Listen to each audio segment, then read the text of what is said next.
I tell people this all the time. Like I told you about my best buddy who went to Nebraska a year before me. I wasn't even the best kid, the best wrestler on my street. Let alone in the state. I wasn't the best wrestler on my freaking street growing up. And somehow I managed to become the best wrestler in the world. So it was really cool because I started to recognize the magnitude of what it was that I was going to accomplish or on the brink of accomplishment. I didn't know if I could win, but I knew I was prepared to win. I was going to do everything necessary to put myself in a position to be victorious.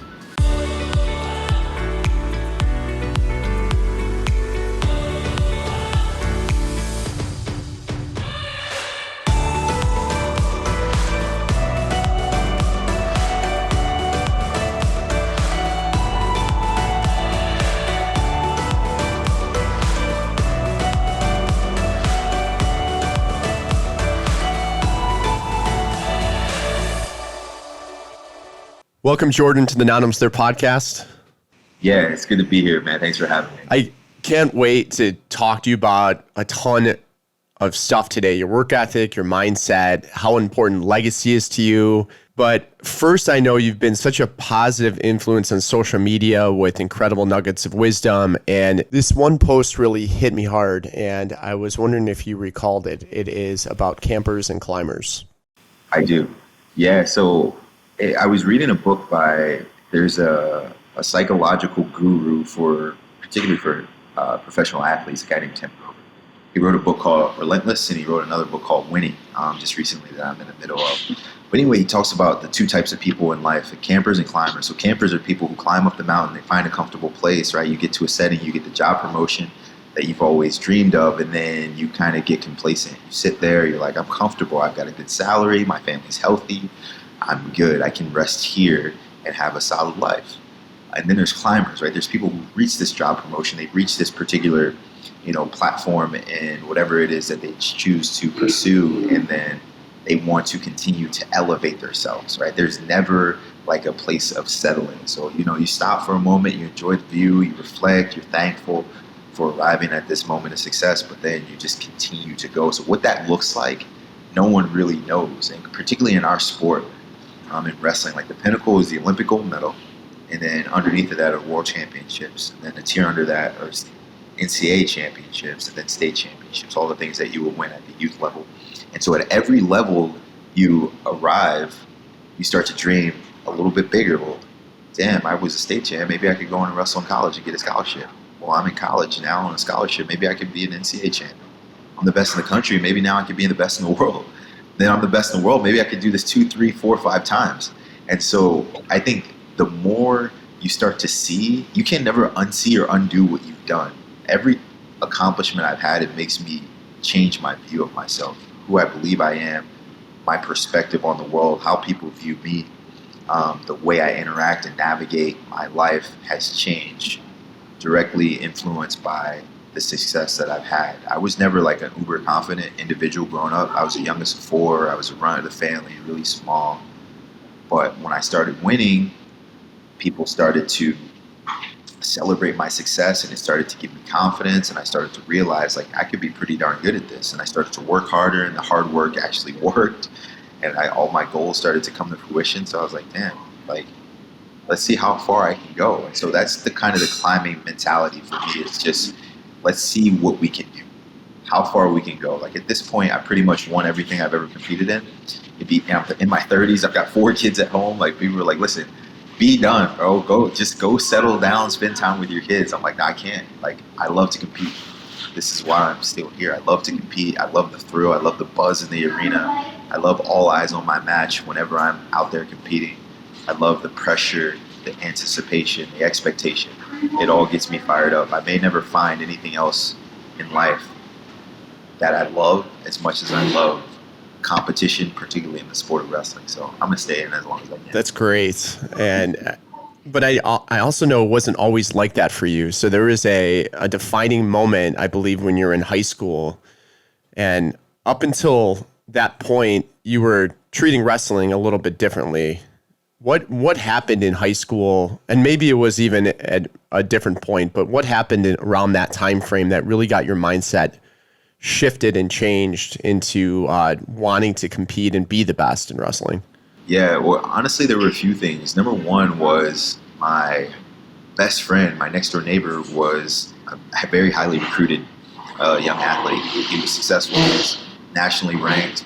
He was a two-time state champion. He was my guy. So he was kind of like my big brother. He was a year older than I was. I followed him everywhere he went. So I tried to replicate, mimic everything he did. And so when he started getting scholarship offers, I was like, hey, maybe I could go to college too. I never really envisioned being a collegiate athlete because no one from my area was doing that. No one went to Division I universities and got full scholarships and were highly recruited and had good grades, got good SAT scores, and could pass the clearinghouse. Like, none of that stuff really existed for me when I was a young man. So when my buddy did it, he kind of gave me permission to do it, where I was like, I'm seeing a living embodiment of this literally right next door. I get to hang out with this guy all the time, and I see everything that he's putting into the sport. So this is how I'm going to be great at this. So he kind of influenced me. And then my high school coach was a big influence to me. It was a guy named Rick Koss. He was a really special coach because he didn't really have great technique. He wasn't like a high-level competitor himself, but he just was very principally based. So like he would teach hard work, discipline, consistency, character, integrity. So like little things he would do, he would make us wear suits when we would go to away trips. If we listened to music in the wrestling room, he wouldn't allow for there to be any profanity on the music playlist that we had. He would make us like sign autographs for like the youth wrestlers at tournaments, and he just taught us about hard work and character. And so that was really cool for me. He sat me down one day and was like, listen, I just saw your transcripts. What do you want to do moving forward? And I was like, I don't know, maybe go to college. He was like, there ain't no way. There's no way you're going to college with your grades like this, bro. It's impossible. And so he was like, listen, if you really want to do this at the next level, like I can help you, but you have to be committed because right now your goals aren't aligning with your work ethic. You're just, farting in the wind. It's impossible. You're not going to be able to go to college. So at that point, that was probably my sophomore, junior year. So I went from not placing in the state as a sophomore to being a state runner-up as a junior, state champion as a senior. And then obviously really improving my grades, my mindset, like going and taking the SATs and like doing like a bunch of little stuff just to try to become more responsible and more accountable for my own career. And so those two guys, my high school coach, Rick Koss, and then also my best friend, he was best man at my wedding. We spent a ton of time together. We see each other all the time. He's still back here in Jersey. This guy named Vince Jones. So he was my guy too. So those were the two biggest influences for me when I was in high school. Did you just amp up training then right after that and looked at wrestling completely different? Yeah, kind of. I think I did. I amplified my training relative to where I was at that time, right? Being a high school student and trying to, compete at the next level or compete at the highest level, trying to figure out, okay, can I be a state place winner? Can I be ranked in the state? Can I be a state champion? And so relative to what I was doing, yes, I was one of the hardest workers in the room because I wasn't like skilled. I didn't have the pedigree to be a great athlete. Like there was no lineage or tradition in my family or my high school. No one in my family wrestled. My dad didn't compete. Neither of my parents even played organized sports growing up. They both grew up in the city. My dad was from Philly. My mom was from Camden, New Jersey. So like they just, like it was city life. Like no one wrestled. No one really competed. They just grew up. And my dad loved sports because he grew up in Philly. He was a big Eagles fan, Flyers fan, Phillies fan. So he just naturally like pushed sports in our household. It just so happened I was a pretty good wrestler. So when it came time to like prepare for what it was going to be like to start to change my life, yes, I think the work amplified itself, but it was also like a lot of being successful is not only saying yes to stuff, I mean, like doing more, but it's also doing less, like saying no to a lot of stuff, making sacrifices, like avoiding the distractions. At that point, you're starting to get introduced to girls and drugs and alcohol. And so, like, all of those things just kind of, like, staying away from them. I was a good kid growing up. My parents, let me know, like, what was necessary to be successful. So it was kind of easy for me to stay away from those things. But, yeah, I definitely amplified my work ethic and my output a little bit at that time as well. So when did you realize then that you had this talent and the potential to become an Olympian? Because a lot of people experience what what you did, Yeah. but many more people aren't Olympic athletes and definitely not gold medalists. Yeah, probably. I didn't really believe I could be an Olympian until I was on the brink of being an Olympian. Like, I was 23, like 22, 23 years old. I never had that story. It wasn't my story. You know, you see a bunch of people, like, I knew from the time I was 6 years old, I was sitting on my grandma's couch watching the Olympics and, you know, running around with the flag. That wasn't me. I didn't have that dream. I just was like watching Olympics, like, cool. That was it. It was never like maybe I could be there because I didn't even watch wrestling. The most popular sports were, I remember, you know, the Dream Team, Dominique Moceanu and Dominique Dawes and all of those young ladies from the gymnastics team back in '96. I remember Michael Johnson, you know, Marion Jones and all those amazing competitors. But track and field, basketball, and gymnastics were kind of the only sports we watched at the Olympics. And wrestling didn't really exist. This is before Twitter, before, you know, social media, before Flow Wrestling, before YouTube. You could just follow your favorite athletes online. So unless you were subscribed to like a wrestling magazine, when I was a kid, you just didn't see it. So the only time I would ever see wrestling was at the NCAA Championship. It was only on ESPN one weekend out the entire year. So when I was coming up, that was never my dream. When I got to college, I started to become successful. I won 2 NCAA championships. My college coach was like, you are pretty good at this. And I've watched a lot of guys for a long time. Kenny Monday, Kevin Jackson, the champions before you, African Americans specifically. And you're cut from their same cloth. Like, I think you can do this at a really high level. And so that was the first point where I was like, okay, I'm winning.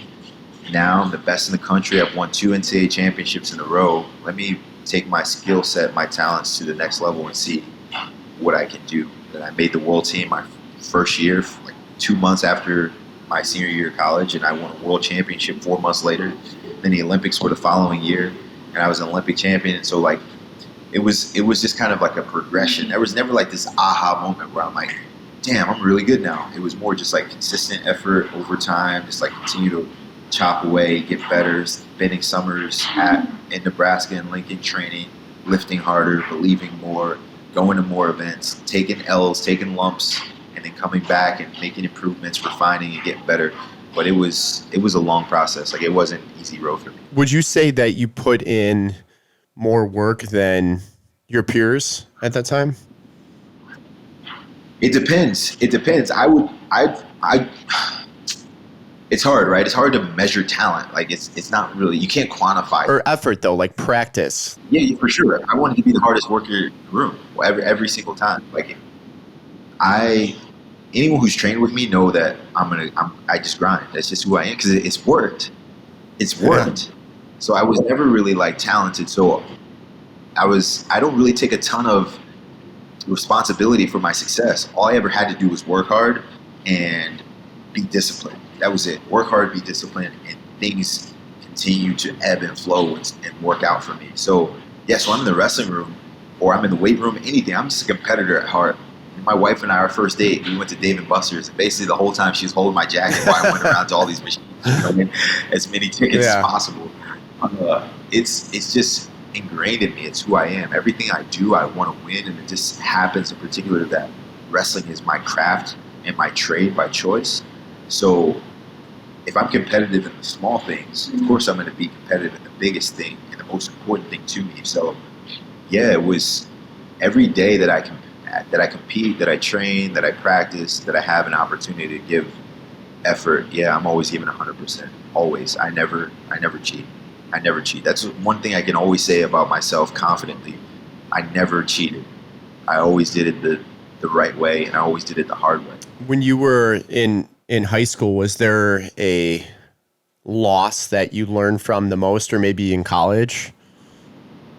Yeah, it's particularly in high school. I lost in the state finals my junior year, which, funny story in a nutshell, basically the guy I lost to my junior year of high school in the state finals ended up being Olympic teammates with me 10 years later in Rio, which is pretty funny.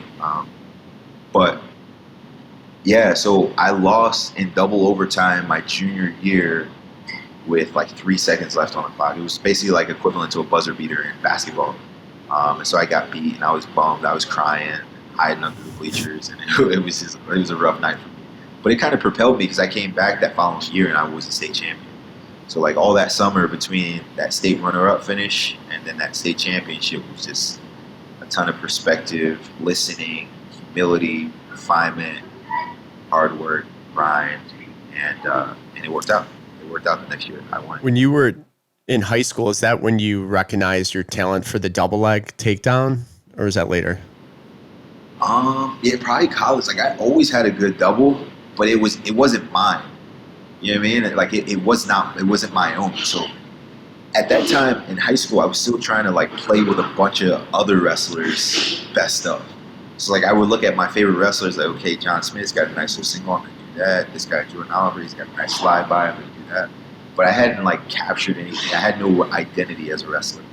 I hadn't made my own style in particular. So college is when I started to say, okay, this is mine. I'm gonna own it, and I'm gonna wrestle with this every single matchup. I'm gonna try to continue to compound upon it.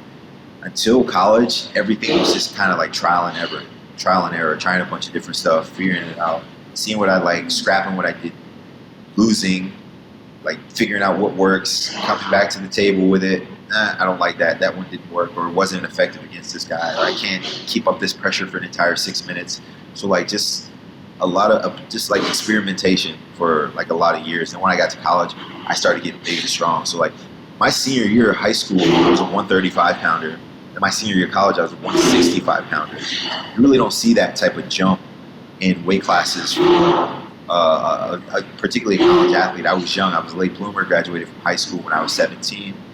And then when I got to college, I wrestled 4 different weight classes. So I continued to like progress and get bigger. So not only was my technique getting better, but like physically, I was just developing and becoming a man. And it took a long time for that to happen to me. So it's like, because I was so small growing up, I had to develop the intangibles, the grit, the mental toughness, the determination.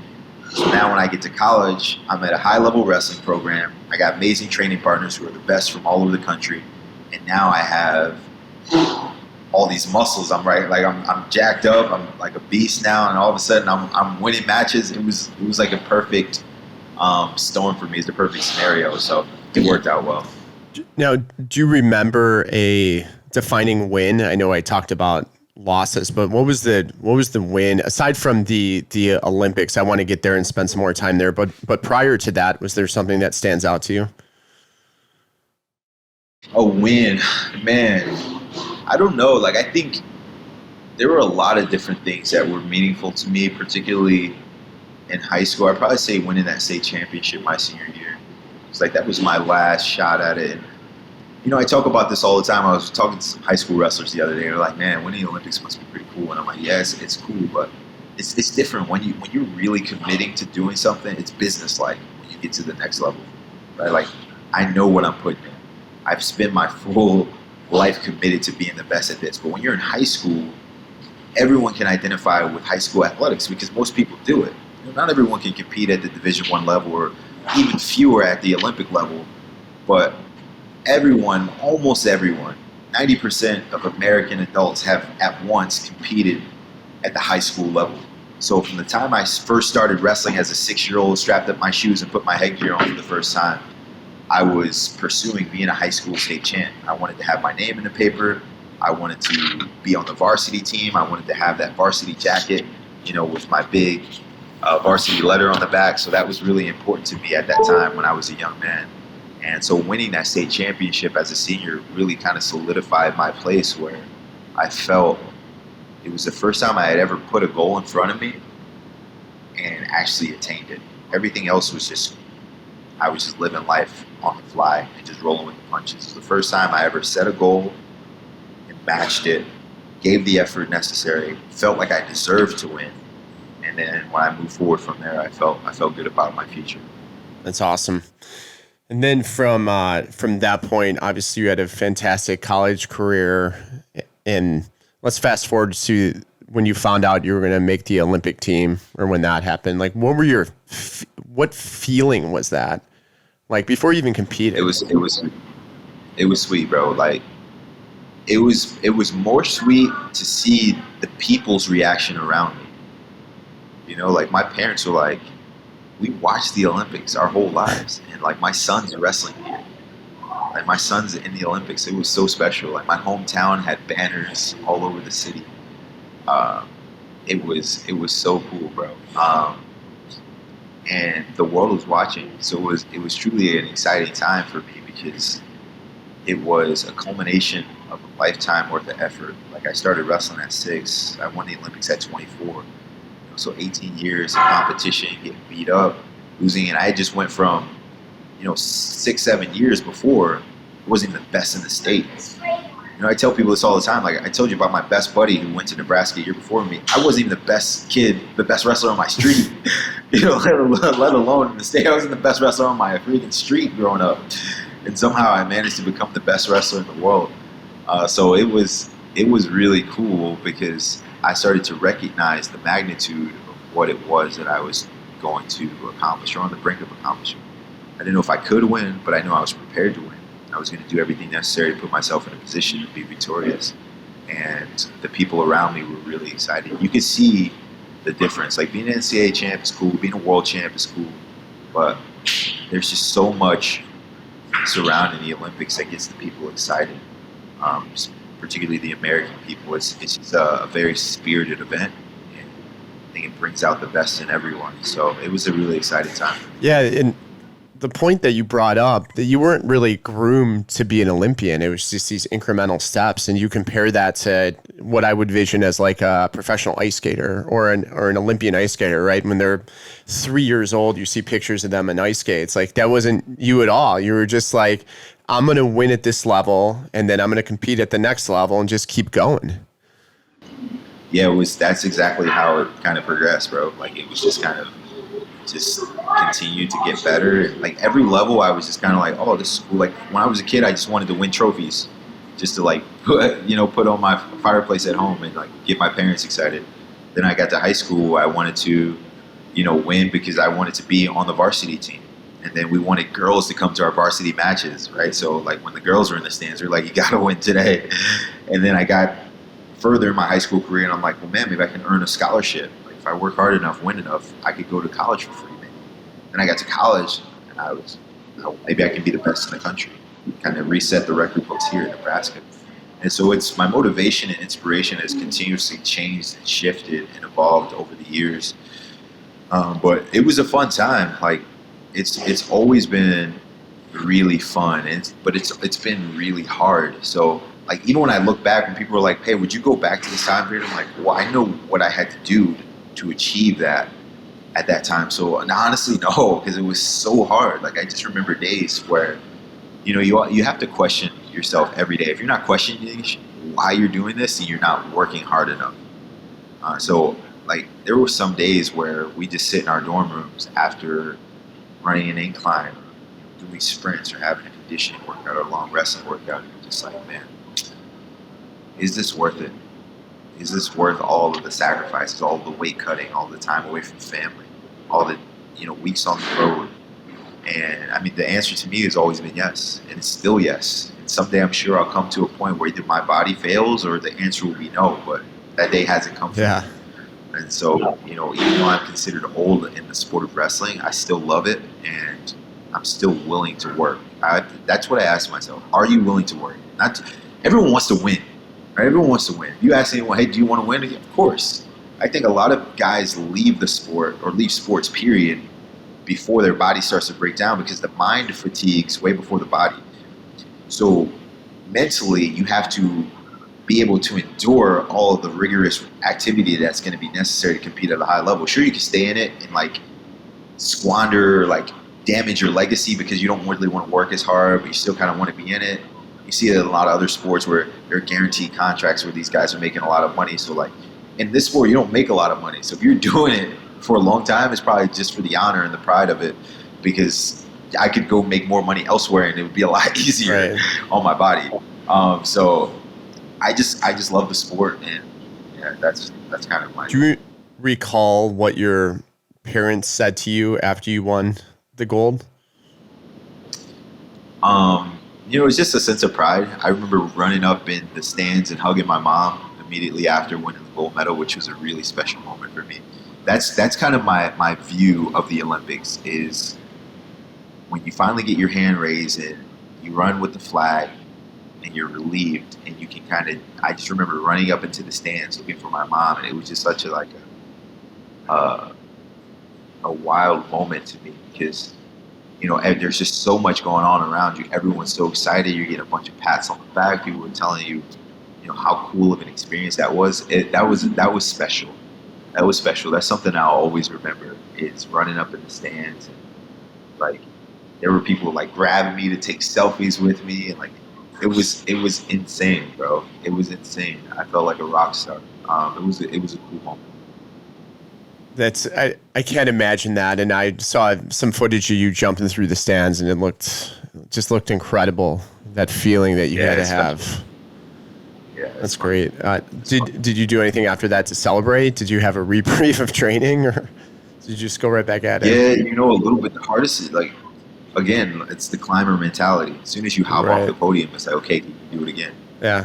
There's another world championship next year, another Olympics 4 years from now. So like it never stops. You kind of let your hair down for a little bit. You're excited. You celebrate the fruits of your labor. So you make money, you gain a following, and people want to see you. They want to be around you. They want to spend time with you. And so you have to. Your perspective of the world starts to shift for multiple reasons, right? And you become jaded a little bit because now you're like, okay, well, who really are my friends? Who wants to be around me because of the purity of my spirit, who I am? Who just wants to be around me because I'm successful? And you have to reevaluate your training, and like there's so many things that happen once you experience that level of success, where it's kind of tricky. It's tricky to stay focused after you actually win it. I'm like trying to have it all sometimes is better than actually having it, because once you get it and you get to it, now you're different. You're different. Like as soon as I hopped off that stage with that medal on my neck, I was different.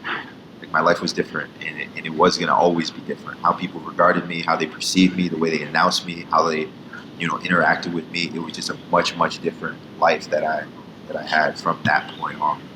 So there were some adjustments that I had to make socially to try to figure out how to navigate the world after winning that Olympic gold medal. It was good. I would almost always rather have success that would be character building than failure to be character building, because I still worked hard in the process, and I feel like I earned that gold medal. But along with responsibility, comes it becomes a heavy burden that you have to wear, because there's so many expectations of you from that point forward. So, I went from freaking broke college student to now like the breadwinner in my family, to like the most popular, most famous, and most financially successful person that really anyone in my circle had known. So it was a very like different experience. Yeah. From that. No, it's incredible. You should be super proud of yourself. And I mean, the title of this podcast is Not Almost There for those very similar reasons, not on the Olympian side, but on the business and entrepreneur side. I found that out the hard way too. Sure. Just to, like, there's an analogy that, not an analogy, there's something that happened to me when I was a kid, when I was swimming in this lake, and I thought I was getting into this like grass island to take a break. And then when I got out there, the grass island wasn't grass. It was weeds growing from underneath the water. So I thought I could rest there and turn back, and it turns out I couldn't. So I turned back and I almost drowned because I thought that was like a place. So I always use that as an analogy in life, because you think there's a destination, but it's never there. You're never there. There's always something else. So fast forward a decade later, I know that you had just competed in the Olympic trials. What did you learn from that experience? What did I learn? I would say the margin of victory is very small. You have to seize the moment in the moment. I think there are a lot of times in life where we're like, I'll get another chance at this. Or like, it'll come again. Like, don't worry about it. The match is going to happen. It's going to ebb and flow. I'm going to get back to this position again. I'm going to be able to win it this time, where I feel more comfortable with it. Sometimes, and this is one of the things that we've really been working on, sometimes the obstacle is the way, right? So just because something is hard doesn't mean it's wrong. I think that particularly in wrestling, like when you get to a position that's really difficult to get through, you're like, this can't be right. I got to get out of here. I'm uncomfortable. But sometimes it is right. The technique is right, but the resistance is strong from the opposition. But it's okay. You just have to build through it, and you have to break down this barrier to get to the other side. And if you can do that, not only will you score the points, but you'll become more confident. You'll snatch the momentum, and then also, the psychological battle that is going to play on your opponent, because now he gave you his best effort and he still lost. So I think that's one of the things that I had to learn was sometimes the obstacle is the way. The hard way is sometimes the right way. Oftentimes the right way. And then lastly is some things in life you never get a chance to do again. I'm always confident that my best days are ahead of me. I always try to be optimistic and hopeful. I always cling to hope rather than despair, right? I'm like, oh, my life stinks. I'm not going to be able to do anything cool again. But I know that there's some things that you lose an opportunity to do. There's some things that, whether it was the timing was wrong, or you squandered the opportunity, or you sat on something for too long, and it's gone. And so you have to be a very vulnerable and transparent individual to be able to reflect and deal with that and still continue to move forward with enthusiasm. And so I think that I try to take life's punches as much as I can with the same level of optimism, because I've got a lot of little ones at home. And my son, he's 7 years old. He's old enough to watch and kind of understand. Like, man, Daddy got beat. This is me, and we're not going to Tokyo. And so there's like a lot of things that I have to deal with. I have to understanding. I have to provide for my family. I can't really dwell in this dark place for a long time, because I've got to kind of snap back instantly to being a husband and being a father. But also, just realizing that some things just weren't meant for you. Like, and that's okay. It really just depends on who you are and how mentally resilient you are to get through this tough time and then move on with optimism. But I'm never broken by whatever life throws at me. I know that I can continue to kind of move forward and adjust, pivot, be flexible, because I've done a lot of good stuff, but because I've come from, not necessarily at the bottom, but I come from a very honest upbringing where, modesty was kind of the way that we were developed. It's much easier to kind of understand that I've lost so many times in my career that no loss can necessarily break me. It hurts, it stings. Obviously, I wish I would have won. I would have loved to be in Tokyo. I think I could have made another run at a gold medal, but it wasn't in the cards for me. And so, what do? You cry, or you move on? Or I mean, you could do both, but as long as it ends with moving on, that's important for me. So, how did you move on from that, or when? Like, was it the next day you woke up and you're like, "Screw this! I'm going to make the next Olympics," and went back at it, or how do you recover?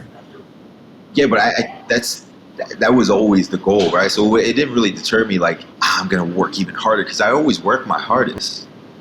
So there's never like, can you do more? It was like, I've given You're all already I maxed have. out, yeah. I'm max, bro. I'm max. It's 100%. I can't give any more. So, I get it, right? You reflect and you start to reevaluate and break down the dynamics of your situation. Do I need a new training situation? Do I need a new training partner, new coaches, new lifting strategy, new plan, new structure? And all those things are good to kind of question, reevaluate, but I gave my best. So the day after, I'm just like, this guy, I just got beat.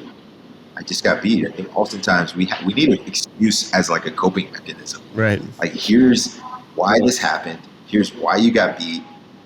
Cling to this so you can move forward without, feeling bad about yourself. But sometimes you just get someone's better than you on that day, right? It may not be better than you, period, but they might just be better than you on that day.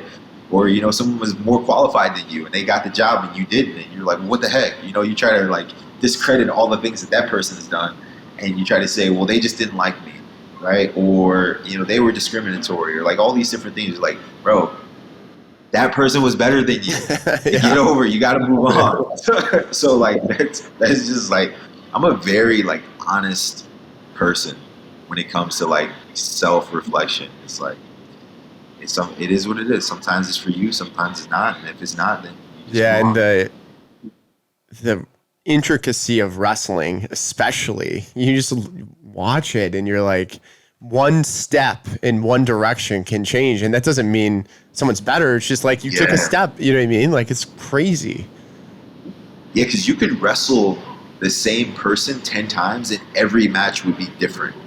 Every score would be different. The dynamics of every match would be different. So it's really tricky that way. It's very tricky. You know, it's like baseball. You play a doubleheader. One team wins 10-1, and the next team Yeah. wins 10-1 the second game.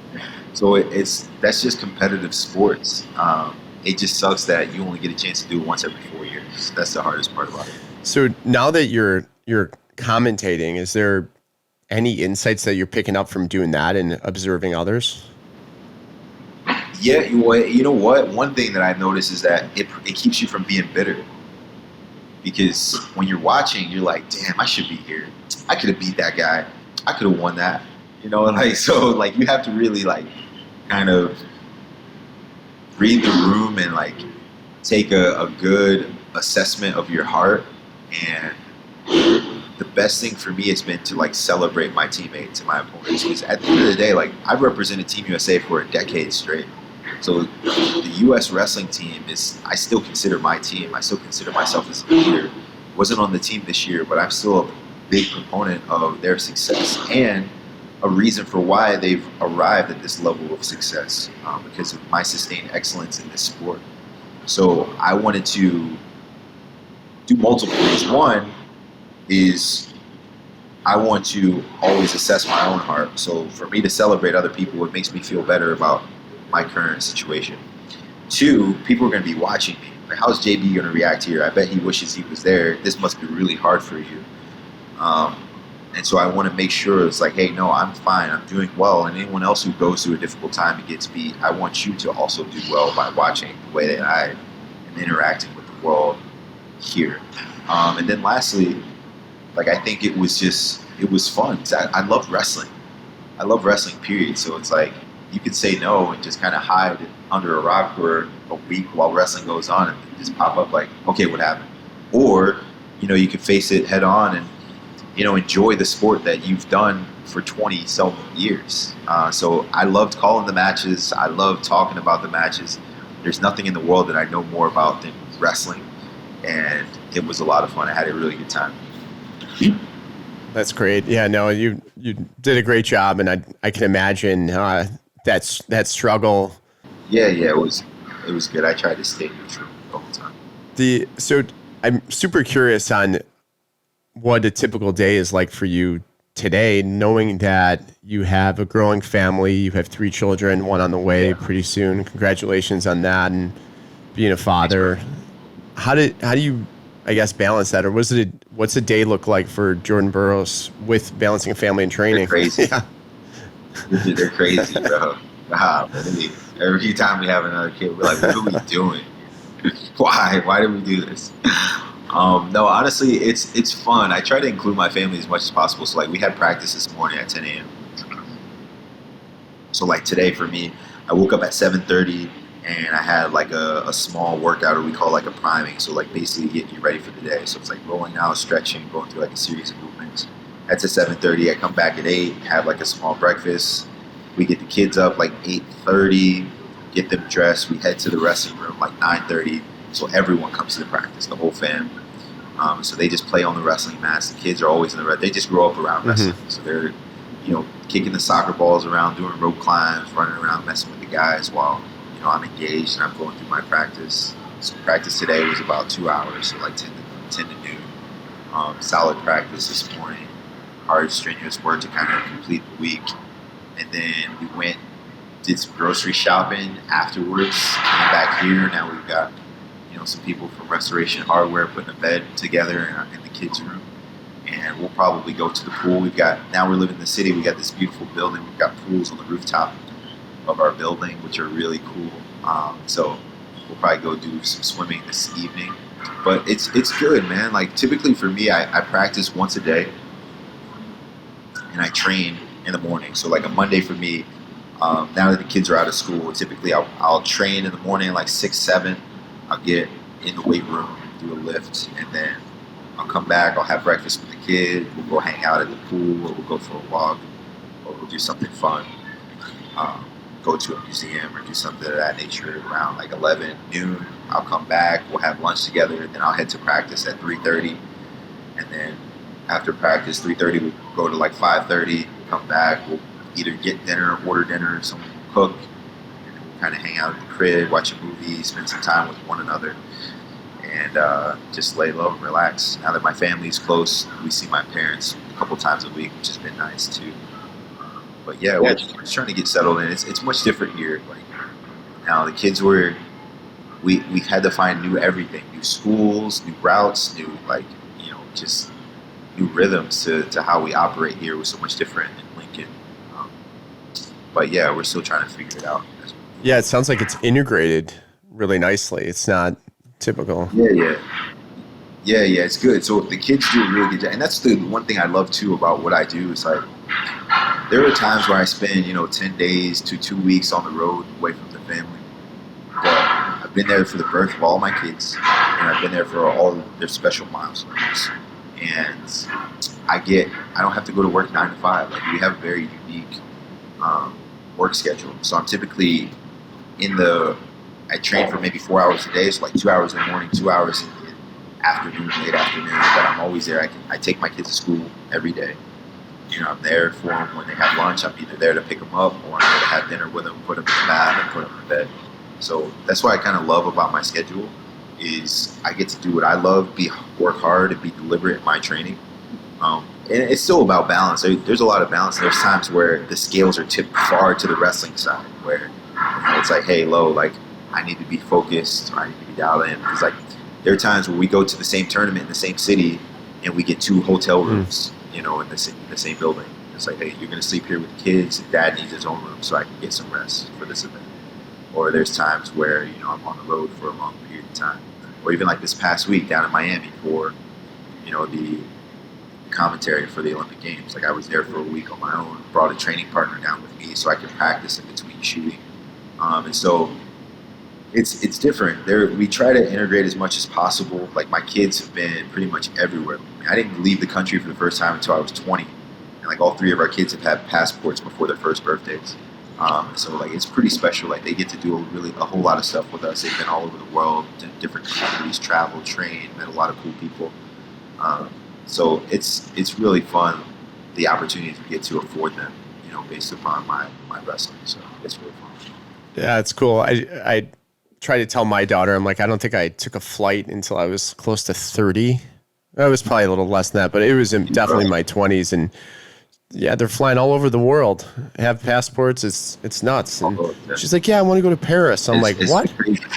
We had to hold them up for their passport photo. Yeah, I would literally like hold them up at their office and let them take their photo. It's crazy. So now you're doing that. I noticed that you have a partnership with Headspace. And also, Also, I want to talk about Headspace in a second, but Athletic Brewing, they're sponsoring the event you're going to be at next week with us called Go. Oh, that's dope, bro. Just curious, how do you find partners? What partners do you have? And what's that world look like for you? Yeah, for sure. So we get an opportunity to do a lot of what we make as Olympic athletes comes through sponsorships and endorsements. Heavily skewed. We don't make a ton from competing itself. A lot of what we make is just based upon, building a name, building a following, having a strong brand, and then being endorsed by companies and doing digital marketing campaigns, things of that nature. Social media has become huge. And so I've been able to, kind of accrue a solid following for an Olympian, and it's been great. So like, number one, we just try to be authentic to who we are, like actually using products that, we would use at home, things that kind of stand true to, what we believe, how we operate. So, I don't drink alcohol, so it made sense to have a non-alcoholic beer, which, when I was in college, I was a young man, I was a big beer drinker. As I started to grow and get a little older, wanted to take better care of my body, had kids, wanted to have clear, definitive lines in the household of where we stood. And so that was kind of one of those brands where I'm like, man, this aligns closely with how we operate, what we believe. But I know we have a lot of followers that are beer drinkers, but are still health conscious, where it's like kind of a way for you to get the best of both worlds if you're trying to make that transition out, if you feel the need to do so. So yeah, it's been really cool. And then Headspace, just for me, I'm a very reflective person. So I like to spend time alone. I like to meditate. I like to do breathing exercises. I like to do visualization, spend time just thinking about where I am, being at peace, whether it's in prayer or just like time, just relaxing. That's been really helpful for me. I think that it's been so prominent in the social spotlight because of all of the athletes now that are starting to talk about, mental health, from Simone Biles to Naomi Osaka to Kevin Love to Kyrie Irving. Like all these athletes are starting to, say like, hey, like we struggle. Just because we're elite athletes doesn't mean, it's not hard for us. We got a ton of pressure. So yeah, it's been a lot of good stuff, man. We've done some really cool campaigns. We've been like Calvin Klein. We've done some stuff with Pampers, with the babies. We've done, Athletic Brewing, and a couple of like our major sponsors are like Bridgestone, Polo, Ralph Lauren, Asics. Like we've done a lot of really cool stuff in the past couple of years. And it's fun. It's fun. You get to represent a great company, a reputable brand. You get to build your following. You get the kind of cross-section between their following and your own. And you get free product, which is always cool too, right? So it works. It works out. How much has spirituality played into your success? I know that obviously meditation and mindfulness has been huge, just like you said. Honestly, like it's less about my success and more about the perspective heading into my success. And honestly, like it might be even less about my wrestling and more about avoiding distractions to maintain like engagement in my wrestling so I can stay focused. Like being a faithful husband, being a good father, like avoiding scandal and, just like unnecessary like public scrutiny. Like all those things, I'm like, because of my faith, I'm able to operate with character and integrity in everything that I do. So like you don't have to worry about me being like on the news or like in some sort of like crazy TMZ like article because of my faith. The way that I operate is always dialed in. The way that I treat the people around me is always on point. And so that's my huge. So a little less probably about how I compete and more so of why I'm able to compete at such a high level, because I've been able to just avoid distractions because I'm always focused. That makes a lot of sense. And I'm sure your sponsors like that too. They don't have to take big insurance policies out on you, right? Yeah. Listen, hey, it's a tough time. Listen, if you say the wrong thing at this point in time, you're gonna be in trouble. So hear that I'm always on point. My wife does a good job too of making sure that I'm in the right place at the right time. Yeah, no, I know it. And you're a foodie too, right? Big foodie. Love food. What's your go-to staples now? I would say I'm a big seafood guy. I'm an East Coast guy, so I'm a big seafood guy. So I do a lot of fish, oysters, lobster, shrimp, all that stuff. And pretty much any seafood I'm good with. I like sushi. Had some sushi today, some sashimi and nigiri. I mean, honestly, I like everything, bro. Like, there's not a single thing that I don't like. Whenever I go on a trip to a big city, I'm a Yelper. I'm a big time Yelper. I don't miss on Yelp. Whenever people are with me, I'm in a large group, they know, like, I'm the guy. Yo, ask JB, he knows the best spots in the city. So I'll pick out like 4 or 5 spots for every meal in every city. So if you're in like Dallas, Chicago, LA, New York City, Philly, I got 3 breakfast spots, I got 3 coffee shops, 3 lunch places, 3 dinner spots, 3 dessert, ice cream, donuts, pie, whatever you need, I got you. Come see me. So I'm a big time foodie. So now being here in Philly has been great for us because we've been eating at like a different restaurant every week, and it's been really fun because there's so much good food here. And so, I don't eat red meat. So one of the staples of Philly is a cheesesteak, right? And I haven't had a cheesesteak because I don't eat red meat. So, but Philly pretzels are also another staple here. So I've had a lot of pretzels since I've been here. No steaks, a lot Yeah, of the first time I pretzels. was there, they're like, "You want it with whiz?" And I'm like, "Cheese whiz? Like, what's whiz?" Yeah. You got to get it. Good cheese whiz, fried onions, maybe like some salt, That's good pepper. stuff. Yeah. So I guess my last question is, what's next? You're training for the Olympics, right? The Olympics are still 3 years away. They're in Paris. There's a world championship coming up in October, though. So we have a world team trials competition that I'm preparing for in Lincoln, Nebraska, September 11th and 12th. So we're about a month out now, and I've been training hard daily, getting ready for this event. And the World Championships will be in Oslo, Norway, in October. That's in the immediate future. And then another World Championship every year, 2023, and the Paris Olympics in 24. And honestly, just like trying to do as much as possible to figure out what's next. I'm 33. I'll be 36 in Paris. So that's probably a hard pause for me from a wrestling perspective. And then I'll start to figure out what the next thing is for us, with the next phase, the next season of life. That's kind of why I'm dabbling in things like commentary for the Olympic Games, trying to, create small businesses and get into entrepreneurship. So I want to have ownership of something. Like I made a lot of companies a lot of money, but they're still their companies, Right. right? They don't have the Burroughs namesake. I can't pass this along to my kids, right? I've made money, but I don't have ownership. So like for us to create something through lineage, that's what legacy means to me. I want something that I've created that we can pass along, that can represent the values of our family, all the hard work that I've put in. It's like tangible, touch it. And so that's the goal as we continue to move forward and progress, is figuring out what's next, moving into this new season of life, trying to finish out my career on my own terms, which is on top of the podium.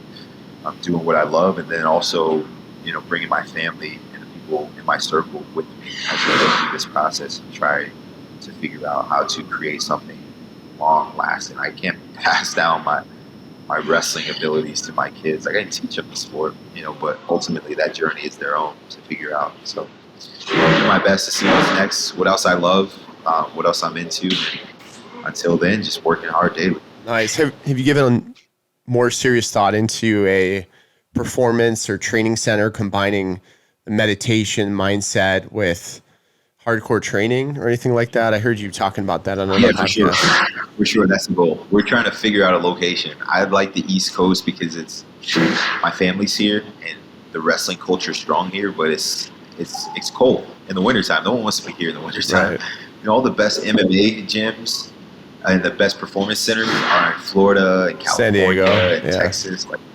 San Diego, right? So everyone wants to be in these nice places. We're trying to figure out where, but yes, I would love to have an academy that was holistic training. So we're developing individuals based on character and principles, and then also refining them in sports, but teaching them about life and how to navigate as they move forward, compete at a high level too. So creating great men and great women, but also great competitors in the process as well. So I'm gonna get to that soon. We're actually in the process. We're starting a youth wrestling club here in the city of Philadelphia.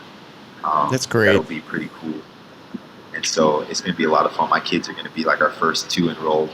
And so it's going to be a lot of fun. And we're going to try to start to learn how to build a structure, a systematic approach to development in sports and athletics. And then also learning how to engage with parents, how to balance sheets, how to be a leader and cut checks for individuals who work underneath them. Like just trying to figure out things that, as athletes, we never really had to do. Like all we do is just like show up and like kick butt and go home.